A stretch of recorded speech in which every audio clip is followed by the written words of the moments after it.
ಇವತ್ತು ನಂಗ್ಲಿ ಗಡಿಭಾಗದ ನಂಗ್ಲಿ ಪಂಚಾಯತಿಗೆ ಒಂದು ಬಂಪರ್ ಆಫರ್ ಅಂತ ಹೇಳ್ಬೋದು. ಇವತ್ತು ಒಂದ್ ದಿವ್ಸನ ನಂಗ್ಲಿದಲ್ಲಿ 4 ಪೂಜೆಗಳನ್ನ ನಂಗ್ಲಿ ಪಂಚಾಯತಿಯಲ್ಲಿ ಮಾಡ್ತಾ ಇದೀವಿ. ಇವತ್ತು ಯಲವಳ್ಳಿ, ಜಂಗಾಲಹಳ್ಳಿ, ವೆಂಕಟಾಪುರ, ನಂಗ್ಲಿ, ಹೆಬ್ಬಾಗ್ಲು ಇಷ್ಟು ಪೂಜೆಗಳನ್ನ ಇವತ್ತು ಇಟ್ಕೊಂಡು ಮಾಡ್ತಾ ಇದೀವಿ. ಸುಮಾರು ನಾನು ಲಾಸ್ಟ್ ನಮ್ಮ ವೆಂಕಟಾಪುರಕ್ಕೆ ಕ್ಯಾನ್ವಾಸ್ ಬಂದಾಗ ರಾತ್ರಿ 8 ಕಾಲ ಆಗಿತ್ತು. ಆಗ ತುಂತುರು ಮಳೆ ಬೀಳ್ತಾ ಇತ್ತು. ಬಹುಶಃ ಈ ಊರು ಹುಡ್ದಾಗಿಂದ ನಂಗ್ಲಿಗೆ ಮತ್ತು ನಂಗ್ಲಿ ನಮ್ಮ ಹೆದ್ದಾರಿಗೆ ಮತ್ತು ಇವ್ರಿಗೆ ರೋಡೇ ಆಗಿರ್ಲಿಲ್ಲ. ನನಗೆ ಅವತ್ತು ಕಾರ್ ಜಾರ್ತಾ ಇದ್ರೆ ಒಂದು ಒಂಥರ ಏನೋ ಒಂದು ನೋವು ಅನಿಸ್ತು, ಇಂಥ ಹಳ್ಳಿಲಿ ಇನ್ನೂ ಇದಾವ ಅಂತ. ಪಿಡಬ್ಲ್ಯೂ ಡಿಪಾರ್ಟ್ಮೆಂಟ್ ಇಂದ ಒಂದು 70 ಲಕ್ಷ ರೂಪಾಯಿನ ಇಲ್ಲಿಂದ ರೋಡ್ ತನಕ ನಾನು ಕಾಂಕ್ರೀಟ್, ಅದು ಟಾರ್ ಹಾಕ್ರೆ ಬೇಡ ಅಂತ ಹೇಳಿ ಕಾಂಕ್ರೀಟ್ ರಸ್ತೆಯನ್ನು ವ್ಯವಸ್ಥೆ ಮಾಡಿದೀವಿ.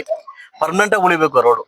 ನಾವು ಮಾಡ್ತಕ್ಕಂಥ ಕೆಲಸ ಸುಮ್ಮನೆ ಎಲೆಕ್ಷನ್ಗೋಸ್ಕರ ಇನ್ನೊಂದು ಗಿಮಿಕ್ ಮಾಡಿ ಟಾರ್ ಹಾಕೊಂಡು ಹೋಗ್ಬಿಡೋದಲ್ಲ.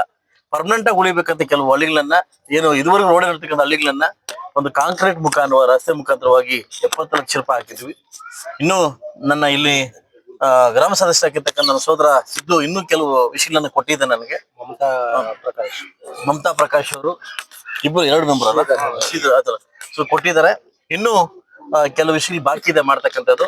ಅನುದಾನಿತ ಆಧಾರದ ಮೇಲೆ ಖಂಡಿತವಾಗಿ ನಾನು ಮಾಡ್ಕೊಡ್ತೀನಿ ಅಂತ ಭರವಸೆ ಕೊಡ್ತಾ, ಇವತ್ತೇನು ಊರ ಗ್ರಾಮಸ್ಥರು ತುಂಬಾ ಅದ್ದೂರಿಯಾಗಿ ನನ್ನ ಬರಮಾಡ್ಕೊಂಡು ಸನ್ಮಾನ ಮಾಡಿ ಪೂಜೆ ಮಾಡಿ ಕಳಿಸ್ತಾ ಇದ್ದಾರೆ.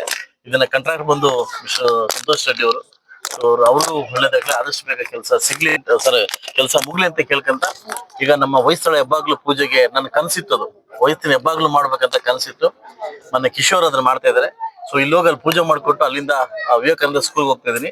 ಸೊ ಎಲ್ಲ ನನ್ನ ಗ್ರಾಮಸ್ಥರಿಗೂ ಹಾಗೂ ನಂಗ್ಲಿ ಪಂಚಾಯತ್ ಎಲ್ಲ ನನ್ನ ಸರ್ವ ಸದಸ್ಯರು ಕೂಡ ಶಾಸಕರಿಂದ ಕೃತಜ್ಞತೆ ಸಲ್ಲಿಸ್ತಾ ನನ್ನ ಮಾತು ಮುಗಿಸ್ತಾ ಇದ್ದೆ. ಎಲ್ಲರೂ ಒಳ್ಳೇದಾಗಿ.